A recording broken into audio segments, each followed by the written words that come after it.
ഒരിക്കലും സഹാബി റസൂലുള്ളാഹി സ്വല്ലല്ലാഹു അലൈഹി വസല്ലമയിലേക്ക് വന്നിട്ട് പറയുന്നുണ്ട്, യാ റസൂലല്ലാഹ്, എനിക്ക് ദീനിന്റെ നിയമങ്ങൾ വല്ലാതെ പ്രയാസമായിട്ട് തോന്നുന്നുണ്ട്. അതിനെ എളുപ്പമാക്കാൻ വേണ്ടിയിട്ട്, അള്ളാഹുലേക്ക് കൂടുതൽ അടുപ്പിക്കുവാൻ വേണ്ടിയിട്ട് എനിക്കൊരു കാര്യം പറഞ്ഞു നൽകണം, ഞാൻ പിൻപറ്റിക്കൊള്ളാം എന്ന് പറയുന്ന സന്ദർഭത്തിൽ റസൂലുള്ളാഹി സ്വല്ലല്ലാഹു അലൈഹി വസല്ലം പറഞ്ഞു കൊടുക്കുന്ന ഒരേ ഒരു കാര്യം, ലാ യസാനു ലിസാനുക റത്ബൻ ബിൻ ദിക്രില്ലാഹ്, അള്ളാഹുവിനെ കുറിച്ചുള്ള ഓർമ്മ കൊണ്ട് നിന്റെ നാവിനെ നനവുള്ളതാക്കുക എന്നുള്ളതാണ്. അതുകൊണ്ട് തന്നെയാണ് ഏത് പ്രയാസങ്ങളിലും പ്രതിസന്ധികളിലും അലാ ബിസിക്രില്ലാഹി തത്മഇന്നുൽ ഖുലൂബ്, അള്ളാഹുവിനെ കുറിച്ചുള്ള ഓർമ്മ കൊണ്ട് മാത്രമാണ് ഹൃദയങ്ങൾ ശാന്തമാകുന്നത് എന്ന് അള്ളാഹു നമ്മോട് പറഞ്ഞു വെക്കുന്നു.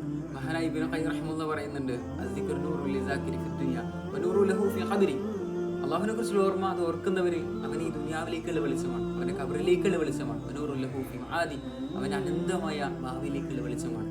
റസൂലുള്ളാഹി സ്വല്ലല്ലാഹു അലൈഹി വസല്ലം പഠിപ്പിക്കുന്ന മനോഹരമായ രണ്ട് ദിക്റുകൾ, കലിമതാനി ഖഫീഫതാനി അലൽ ലിസാൻ, നാവിൽ ചെറുതും വസഖീലതാനി ഫിൽ മീസാൻ, എന്നാൽ തുലാസിൽ വലിയ കനം തൂങ്ങുന്നതുമായ ഹബീബതാനി ഇല റഹ്മാൻ, അല്ലാഹുവിലേക്ക് ഏറ്റവും പ്രിയപ്പെട്ടതുമായ രണ്ട് കലിമകൾ, സുബ്ഹാനല്ലാഹി വബിഹംദിഹി സുബ്ഹാന റബ്ബിയൽ അസീം.